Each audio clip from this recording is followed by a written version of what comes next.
सबसे पहले मेरा आप सभी को प्यार भरा प्रणाम। मैं मधु जोशी स्वागत करती हूँ आपका अपने YouTube चैनल मधु गढ़वाली 121 पे। तो दोस्तों, आज की वीडियो में मैं आपको दुर्गा सप्तशती का 10वां अध्याय और 11वां अध्याय सुनाऊंगी। आप भी मेरे साथ दुर्गा सप्तशती का 10वां और 11वां अध्याय ध्यानपूर्वक और पूरा जरूर सुनिएगा। 10वें अध्याय में शुंभ वध का वर्णन किया गया है। ऋषि बोले, अपने प्राण प्रिय भाई निशुंभ की मृत्यु को देखकर, इस प्रकार सेना को भी मरता देखकर कुपित होकर शुंभ कहने लगा, अरे दुष्ट दुर्गे, तू बल के घमंड से गर्व मत कर। अरे अकारणी, तू तो अन्य स्त्रियों के बल के सहारे लड़ रही है। देवी बोली, अरे दुष्ट, मैं अकेली हूँ, संसार भर में मेरे समान दूसरी है कौन। ये तो मेरी विभूतियाँ हैं, मुझ में ही प्रवेश कर रही है। इतना कहते ही ब्रह्माणी आदि सभी शक्तियाँ उस देवी के शरीर में समा गई। अकेली अंबिका देवी रह गई। देवी बोली, मैं अपनी ऐश्वर्य शक्ति संपन्न अनेक विभूतियों के रूप में यहाँ पहले विद्यमान थी। अब मैंने सभी रूप समेट लिए, अब तो अकेली युद्ध में खड़ी हूँ, तू भी स्थिर हो जा। ऋषि बोले, तब सभी देवता तथा अन्य दैत्यों को देखते देखते देवी और शुंभ इन दोनों में युद्ध सभी लोगों के लिए भयंकर प्रतीत होने लगा। जितने भी दिव्य से दिव्य अस्त्र शस्त्र अंबिका छोड़ती जाती, दैत्येंद्र उन्हें निवारक अस्त्रों द्वारा तोड़ता जाता। इसी प्रकार परमेश्वरी अंबिका भी खेल खेल में हुंकार आदि शब्दों द्वारा दैत्य से छोड़ दिव्य शास्त्रों को तोड़ती गई।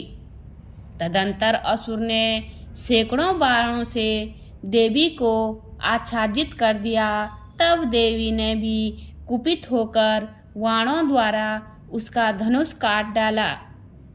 धनुष के टूट जाने पर दैत्येंद्र ने हाथ में शक्ति उठा ली। अभी शक्ति उसके हाथ में ही थी कि देवी ने चक्र द्वारा वह शक्ति काट डाली। तब दैत्यराज तलवार तथा 100 चंद्रमा वाली चमचमाती ढाल लेकर देवी पर झपटा। उसकी तलवार तथा सूर्य जैसी चमकती ढाल को देवी ने अपने धनुष से छोड़े हुए तीखे बाणों से तुरंत काट दिया। रथ के घोड़े तथा सारथी को भी मार दिया। धनुष तो पहले ही कट चुका था, तब तो भयानक मुकद्दर हो भी तीखे तीरों से काट दिया। फिर भी वह दैत्य मुक्का तान कर बड़े वेग से दौड़ा। जाते ही उस दैत्येश्वर ने देवी के हृदय में मुक्का मार दिया। देवी ने भी उसकी छाती पर एक चपेट जमा दी। देवी की उस चपेट के लगते ही वह दैत्यराज पृथ्वी पर गिर पड़ा। गिरकर भी सहसा उसी प्रकार उठ खड़ा हुआ। तब उछलकर देवी को उठाकर आकाश में स्थित हो गया। वहां भी निराधार होकर वह चंडिका देवी के साथ युद्ध करने लगा। आकाश में उस समय दैत्य तथा चंडिका का आपस में घोर युद्ध हो रहा था। वह युद्ध मुनियों के लिए विस्मयकारक था। अब अंबिका ने उसके साथ देर तक युद्ध करते करते दैत्य को उठा लिया और उसे पृथ्वी पर पटक दिया। देवी द्वारा पटका वह पृथ्वी पर आकर खड़ा हो गया। मुक्का तान वह दुष्ट देवी को मारने की इच्छा से बड़े वेग से दौड़ा। तब उस दैत्य को आता हुआ देखकर देवी ने उसकी छाती में त्रिशूल भोंक दिया और पृथ्वी पर गिरा दिया। देवी के शूल से छत विछत होकर पृथ्वी पर पड़ते ही उसके प्राण निकल गए। उसका गिरना भी समुद्र, द्वीप एवं पर्वतों के साथ सारी पृथ्वी को हिला देने वाला था। उस दुरात्मा के मरते ही सारा जगत स्वस्थ एवं प्रसन्न हो गया। आकाश भी बहुत ही साफ दिखाई देने लगा। पहले जो उपद्रवी मेघ उठ रहे थे तथा उल्कापात हो रहे थे वे सभी शांत हो गए। दैत्यों के मारे जाने पर नदियां भी अपने अपने मार्ग में चलने लगी। उसकी मृत्यु होते ही सभी देवताओं के मन प्रसन्न हो गए। गंधर्व मनोहर गायन करने लगे, अप्सरागण नाचने लगी, दूसरे बाजे बजाने लगे, वायु पवित्र होकर चरने लगी। दिशाओं की भयंकर आवाजें शांत हो गई। प्रजा सुखी हुई, सर्वत्र शांति का साम्राज्य हो गया। बोलिए दुर्गा मैया की जय। 11वें अध्याय में देवताओं द्वारा देवी जी की स्तुति एवं देवी द्वारा देवताओं का वरदान का वर्णन किया गया है। ऋषि बोले, देवी ने जब दैत्यराज महाअसुर शुंभ का वध कर दिया तब इंद्रादिक सभी देवता अग्नि को मुख करके अपने मनोरथ सिद्धि के लाभ से सभी दिशाओं को दमकते हुए मुख कमलों से प्रकाशित करते हुए उस कात्यायनी देवी की स्तुति करने लगे। देवता बोले, हे शरणागतों के संकट निवारणी देवी, हम पर प्रसन्न होए। हे सारे जगत की माता, हे विश्वेश्वरी, विश्व आप हो। हे देवी, आपने इस सारे जगत को मोहित कर रखा है। पृथ्वी पर आपकी प्रसन्नता से ही मुक्ति का लाभ होता है। हे देवी जी, सभी विद्याएं आपका वेद है। जगत भर भी सब स्त्रियां आपकी ही मूर्तियां हैं। हे जगदम्बे, आप अकेली ने ही सारे जगत को व्याप्त किया हुआ है। आपकी स्तुति क्या हो सकती है। आप तो स्तुति से परे हो एवं परावाणी हो, जबकि आप सबकी आधार स्वर्ग एवं मुक्ति देने वाली हो। इसी से आपकी स्तुति होगी। आपकी स्तुति के लिए अन्य कौन सी उत्तम शक्तियाँ हो सकती है। सारे जनों के हृदय में बुद्धि रूप होकर आप ही स्थित हो। हे देवी, स्वर्ग एवं मोक्ष देने वाली नारायणी, आपको नमस्कार हो। काष्ठादिक रूप में सबकी रक्षा कीजिए। हे देवी, आप चर अचर की स्वामिनी हो। आप ही एकमात्र जगत का आधार हो। पृथ्वी स्वरूप में विराज रही हो। देवी जी, आपका पराक्रम उल्लेखनीय है। आप ही जल स्वरूप में स्थित होकर इस सारे विश्व को तृप्त कर रही हो। अनंत पराक्रम वाली आप ही वैष्णवी शक्ति हो। विश्व भर की परम बीज माया विश्व का उपसंहार करने में समर्थ हो। हे नारायणी देवी, आपको नमस्कार हो। हे देवी, आप सभी मंगलों को देने वाली हो। हे नारायणी, आपको नमस्कार हो। आप ही सृष्टि, स्थिति एवं संहार करने में सनातनी शक्ति स्वरूप हो। आप गुणमयी एवं गुणों का आधार हो। हे नारायणी देवी, आपको नमस्कार है। शरण में आए हुए दीन दुखियों की रक्षा करने में संलग्न, सबके संकट निवारण करने वाली आपको नमस्कार हो। हंसों से जुते हुए विमान पर विराजमान ब्राह्मणी के रूप में धारण करने वाली, कुश मिश्रित जल छिड़कने वाली नारायणी देवी, आपको नमस्कार हो। मोर तथा मुर्गों से आवृत महाशक्ति कर में धारण करने वाली महापाप रहित कुमारी रूप में स्थित हे नारायणी, आपको नमस्कार हो। शंख चक्र गदा सोंग इन उत्तम अस्त्रों को धारण करने वाली वैष्णवी शक्ति रूप प्रसन्न हो। हे नारायणी, आपको नमस्कार हो। हाथ में भयंकर चक्र धारण किए, दाढ़ों में पृथ्वी को उठाए हुए 12 रूप धारणी शिवे नारायणी, आपको नमस्कार हो। भयानक नरसिंह का रूप धारण करके दैत्यों का वध करने के लिए उत्तमशील त्रिलोकी की रक्षा करने में परायण नारायणी आपको नमस्कार हो। हजारों उज्जवल नेत्र धारण करने वाली किरीट धारणी महाबर्ज धारणी वीरतासुर के प्राण करने वाली इंद्र शक्ति रूपा नारायणी आपको नमस्कार हो। शिवदूती के स्वरूप से दैत्यों की बड़ी सेना का नाश करने वाली महानाद करने वाली भयंकर रूप वाली नारायणी आपको नमस्कार हो।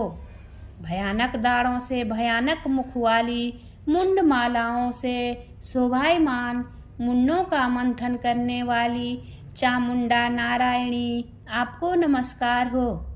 लक्ष्मी लज्जा महाविद्या श्रद्धा पुष्टि स्वथा ध्रुवा महारात्र महाअविद्या रूपा हे नारायणी आपको नमस्कार हो। मेधा सरस्वती वरा ऐश्वर्य रूपा पार्वती महाकाली संयमशीला सर्वस्वामिनी हे नारायणी आपको नमस्कार हो। सर्व ईश्वरी सभी शक्तियों से संपन्न हे दुर्गा देवी हमारी भयों से रक्षा करो। हे देवी आपको नमस्कार हो। यह आपका मुख 3 नेत्रों से भूषित और सुंदर है, हमारी सभी भयों से रक्षा करो। हे कात्यायनी आपको नमस्कार हो। हे भद्रकाली सभी दैत्यों का नाश करने वाली भड़कती हुई अग्नि की ज्वालाओं से महाभयानक आपका त्रिशूल हमारी भयों से रक्षा करे। आपको नमस्कार हो। हे देवी शब्द द्वारा सारे जगत को व्याप्त करके जो दैत्यों का तेज हनन कर देता है वह आपका घंटा जैसे माता अपने पुत्रों को पाप से बचाती है वैसे ही हमारी रक्षा करे। हे चंडिके आपके सुंदर हाथों की तलवार जो असुरों के खून और चर्बी से लथपथ हो रही है वो हमारा मंगल करे। हम आपको प्रणाम करते हैं। हे देवी जब आप प्रसन्न होती हो तो सभी रोगों को नष्ट कर देती हो। क्रोध करने पर सभी मनोरथ एवं कामनाएं नाश करती हो। आपके आश्रित पुरुषों पर कोई संकट नहीं आता अपितु आपके आश्रित पुरुष दूसरों को भी आश्रय देते हैं। हे देवी आपने जो आज इन धर्मद्वेषी महादैत्यों का क्षय किया है वह आपने स्वरूपों को अनेक शक्ति रूपों में विभक्त करके किया है। हे अंबिके आपके सिवाय और कौन दूसरा ऐसे कर सकता है। विद्याओं में विचारों के दीपक रूप शास्त्रों में वेद वाक्यों में आपके सिवा और किसका वर्णन आता है और न आपके सिवा कोई दूसरी शक्ति है जो इस विश्व को अज्ञान रूपी भयानक अंधकार से पूर्ण ममता रूपी गड्ढे में खूब भटका रही है। जहाँ राक्षस हो विष वाले सर्प हो जहाँ शत्रु हो जहाँ पर डाकुओं का दल आ जाए वन में आग लग रही हो एवं समुद्र के मध्य में जहाँ कहीं उपस्थित होकर आप विश्व की रक्षा कर लेती हो। हे विश्वेश्वरी आप विश्व की रक्षा करती हो। विश्व रूप होकर विश्व को धारण करती हो। आप विश्वेश्वर में वंदनीय हो। जो पुरुष आपको प्रणाम करते हैं वे विश्व के आश्रय हो जाते हैं। हे देवी जिस प्रकार इस दैत्यों के वध से तुरंत हमारी रक्षा कर ली इसी प्रकार नित्य ही हमें शत्रुओं के भय से बचाइए। प्रसन्न होइए और जल्दी से सारे जगत के पाप नष्ट करिए। पापों से उत्पन्न महामारी आदि उपद्रव्य भी दूर हो। हे देवी विश्व भर में दुख दूर करने वाली प्रणाम करने वाले हम प्रसन्न हो जाइए। तीनों लोकों के निवासियों से स्तुति की गई मातेश्वरी सब लोकों के निवासियों से स्तुति की गई मातेश्वरी सब लोगों को वरदान दीजिए। देवी बोली हे देवगण मैं वर देने को तैयार हूँ। मन चाहा वर मांग लो। संसार का उपकारक वर मैं अवश्य देती हूँ। देवता बोले, हे सर्वेश्वरी, आप त्रिलोकी की समस्त बाधाएं शांत करें और इसी प्रकार हमारे शत्रुओं का भी नाश करती रहें। देवी बोली, हे देवगण, वे वत्स्य मनवतर के 28वें युग के आने पर शुंभ निशुंभ नामी 2 और महादैत्य पैदा हो जाएंगे। तब मैं नंदकोप की गृहिणी यशोदा के गर्भ से अवतार लूंगी और विंध्याचल में जाकर निवास करूंगी। फिर पृथ्वी पर महाभयंकर रूप से अवतार लेकर वे प्रचिति नामक घोर दैत्यों का भक्षण करते समय मेरे दांत भी अनार के फूलों की तरह लाल हो जाएंगे। तब स्वर्ग से देवता और पृथ्वी पर मनुष्य मेरी स्तुति करते समय मुझे रक्तदंतिका कहेंगे। उसके अनंतर जब पृथ्वी पर 100 वर्षों तक वर्षा नहीं होगी, पानी मिलेगा ही नहीं, तब मुनिजन मेरी स्तुति करेंगे। उस समय मैं आयोनिजा प्रकट होंगी। मैं 100 नेत्रों द्वारा उन मुनियों को देखूंगी। तब मनुष्य मेरा शताक्षी नाम से कीर्तन करेंगे। हे देवतागण, उस समय सारे संसार को जब तक वर्षा नहीं होती तब तक अपने शरीर से उत्पन्न शाकों द्वारा पालूंगी। पृथ्वी पर शाकुंभरी इस नाम से मैं विख्यात हो जाऊंगी। वहाँ पर मैं एक दुर्गम नाम के दैत्य का वध करूंगी। फिर मेरा नाम दुर्गा देवी विख्यात होगा। फिर जब मैं भयानक रूप धारण करके हिमालय पर रहने वाले राक्षसों का मुनियों की रक्षा के लिए भक्षण करूंगी, उस समय सभी मुनि भक्तिभाव से नम्र होकर मेरी स्तुति करेंगे। तब मेरा नाम भीमा देवी विख्यात होगा। फिर अब अरुण नामक दैत्य तीनों लोकों में भारी उपद्रव मचाएगा। तब त्रिलोकी की रक्षा के लिए 6 पंजों वाले असंख्य भ्रमणों का रूप धारण करके उस महाअसुर का वध करूंगी। उस समय मुझे भ्रामरी कहकर लोग सर्वत्र मेरी स्तुति करेंगे।